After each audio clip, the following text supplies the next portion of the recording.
देखो बच्चों, अभी जो हमने पहले क्वेश्चन किया था उससे मिलता जुलता ये एक और क्वेश्चन हमारे सामने है। ठीक है, देखो इसमें क्या करना है, 0 to pi sine n theta by sine theta का होल स्क्वायर डी थीटा की वैल्यू एन पाई के बराबर प्रूव करनी है। एन बिलोंग्स टू डब्ल्यू मतलब होल नंबर्स। होल नंबर मतलब एन जो है वो 0, 1, 2, 3 कुछ भी हो सकता है ना। एन बिलोंग्स टू डब्ल्यू मतलब क्या हुआ, एन की वैल्यू होल नंबर हो सकती है। ठीक है, देखो ध्यान दो। अब देखो इसको भी करने का मेथड वही है जो भी हमने पहले किया था। क्या, इसको हम आई एन मान लेंगे। 0 to pi sine n theta by theta sine theta का whole square d theta, I n मान लिया। अब क्या करेंगे, देखो आई एन माइनस 1 निकालेंगे। कैसे, देखो हम क्या करेंगे, n की जगह पर n माइनस 1 पुट करेंगे, है ना। n की जगह पर इसमें हम लोग क्या करेंगे, बोलो n माइनस 1 को पुट करेंगे। ठीक है, आई एन माइनस 1। फिर क्या करेंगे, देखो यहाँ पर आई एन में से आई एन माइनस 1 को माइनस करेंगे। ठीक है, देखो माइनस कैसे करेंगे, इंटीग्रल 0 to पाई इसमें से इसको माइनस करेंगे। तो कैसे माइनस करेंगे, देखो ये जो अपॉन में है ना डिनोमिनेटर साइन स्क्वायर थीटा, ये कॉमन आएगा, एलसीएम आएगा। देखो साइन स्क्वायर, ऊपर देखो होगा sine square n theta minus sine square n minus 1 theta और डी थीटा। ध्यान दीजिए, ठीक है। आई एन में से आई एन माइनस 1 को माइनस किया। देखो डिनोमिनेटर में साइन स्क्वायर थीटा एलसीएम आ गया, ऊपर हो गया sine square n theta minus sine square n minus 1 into theta. ध्यान दो, ठीक है।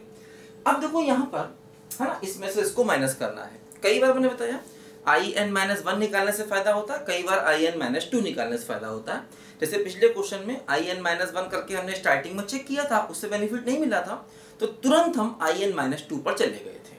ठीक है, इसमें खैर अब देखते हैं आगे क्या होता है। देखो ध्यान दो, इसमें क्या होगा, यहाँ पर देखो ये 0 to पाई है, sign square A minus sine square B, है ना। ये फार्मूला अपने पास होता है, देखो एक sine square A minus sine square B क्या होता है, ये होता है sine of A plus B into sine of A minus B. देखो ये फार्मूला अपने पास होता है, इसको अप्लाई करेंगे।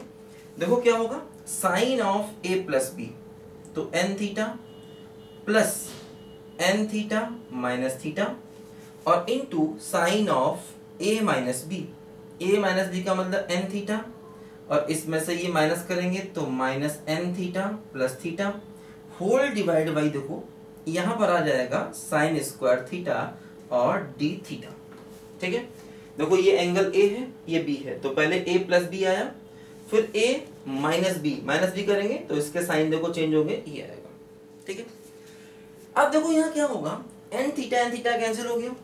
देखो ऊपर क्या बचा, ऊपर बचा साइन थीटा और नीचे साइन स्क्वायर थीटा, तो कुल मिला के देखो यहाँ पर ये आई एन माइनस 1 देखो ये हो गया 0 to पाई। अब देखो ये बचा साइन ऑफ, देखो यहाँ पर क्या बचा, ये 2n है ना, और माइनस 1 इंटू थीटा, और देखो यहाँ बचेगा साइन थीटा जो कि नीचे साइन स्क्वायर थीटा है ना। ये हो गया साइन थीटा, एक साइन थीटा कैंसिल हो गए, नीचे सिर्फ साइन थीटा बचेगा और डी थीटा, ऐसा आ गया। देखो यहां तक हम आ गए। अब देखो ध्यान दो, अभी जो हमने ठीक पहले क्वेश्चन किया था, आपको याद है, वो ये था 0 to pi sine n theta by sine theta d theta की दो वैल्यू थी। इसकी वैल्यू पाई थी अगर एन ऑड है ना। अभी जो ठीक पहले हमने इससे क्वेश्चन किया था, अपनी कॉपी चेक करो सब बच्चे, इसकी वैल्यू पाई थी अगर एन ऑड है और इसकी वैल्यू 0 थी अगर एन इवन है। देखो यहाँ पर एन क्या है, एन की जगह देखो यहाँ पर ये है, तो ये n क्या है, बोलो ऑड है।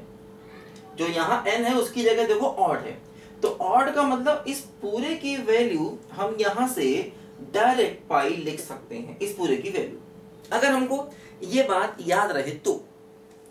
और अगर ये बात नहीं याद रहे तो इसको भी बिल्कुल वैसे ही करना पड़ जाएगा जैसे हमने उस क्वेश्चन को किया था, है ना। जैसे हमने इस क्वेश्चन को किया था, इसको वैसे ही करना पड़ेगा। मतलब इसको जैसे आप आई एन मानो, आई एन माइनस 2 निकालो, माइनस करोगे तो अपने आप ही यही आ जाएगा, है ना।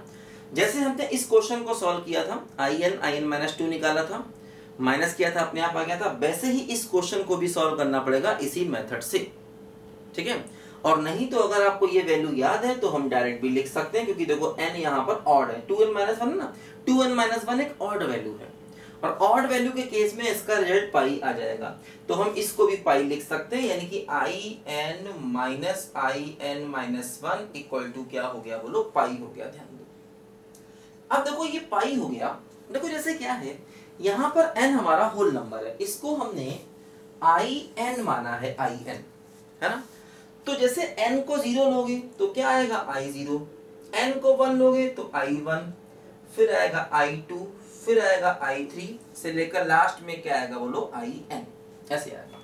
तो देखो जो in है ये इस सीरीज का n+1 टर्म है, n+1 टर्म हो गया जो in है। ध्यान दो, जो in है ये सीरीज का n+1 टर्म हो गया। अच्छा ये सीरीज देखो, इसमें क्या है कि in और in-1 का इनका डिफरेंस कांस्टेंट है, इसका मतलब ये एक AP है। देखो in और in-1 इनका डिफरेंस जो है वो कांस्टेंट है, डिफरेंस कांस्टेंट का मतलब ये एक AP हो गई, और AP हो गई तो इसका मतलब हम in को निकाल सकते हैं। जो in है एक्चुअली वो इस सीरीज का, अगर इसकी स्टार्टिंग 0 से हो रही है, अगर स्टार्टिंग 1 से होती तो ये इसका nth टर्म होता, एक्चुअली स्टार्टिंग 0 से हो रही है इसलिए इसका ये n+1 टर्म है। तो n+1 टर्म AP का कैसे लिखते हैं बोलो, आपको याद होगा, पहला term A plus n+1 minus 1 into common difference D, है ना, A plus n-1 into D। देखो D क्या है, D मतलब कॉमन डिफरेंस, यही हमारा D है। D मतलब होता है दो कंसेक्यूटिव टर्म्स का डिफरेंस।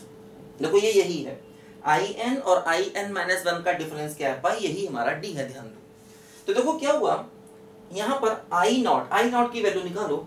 अगर हम यहाँ से आई नॉट निकालेंगे, आई नॉट का मतलब n की जगह 0 पुट कर दो, n 0 पुट कर दोगे तो पूरा का पूरा वैल्यू 0 हो जाएगा। ध्यान दो, आई नॉट का मतलब हुआ कि हम n की प्लेस पर 0 पुट कर देंगे, सब कुछ 0 हो जाएगा, आई नॉट।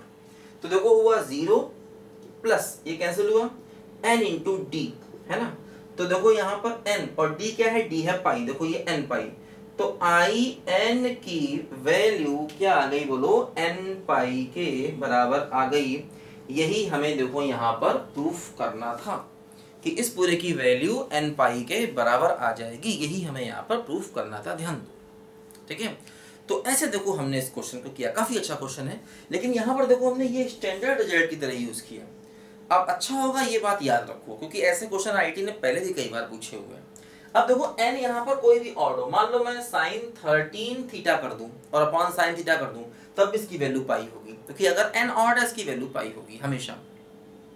मतलब यहाँ से कोई स्टैंडर्ड क्वेश्चन बनाया जा सकता है, जैसे कि मान लो मैं यहाँ पर sin 101 कर दूं, n की जगह 101 कर दूं, तो क्या हो गया question, 0 to pi sin 101 theta upon sin theta, उसकी वैल्यू भी पाई ही होगी। n कोई भी ऑड होगा उसकी वैल्यू पाई होगी, और n कोई भी इवन होगा तो उसकी वैल्यू 0 हो जाएगी। ये हमने पिछले क्वेश्चन में देखी थी ये बात, ठीक है। लिखो बच्चों ध्यान से, अच्छा क्वेश्चन एक बार फिर आपके सामने है, देखो ये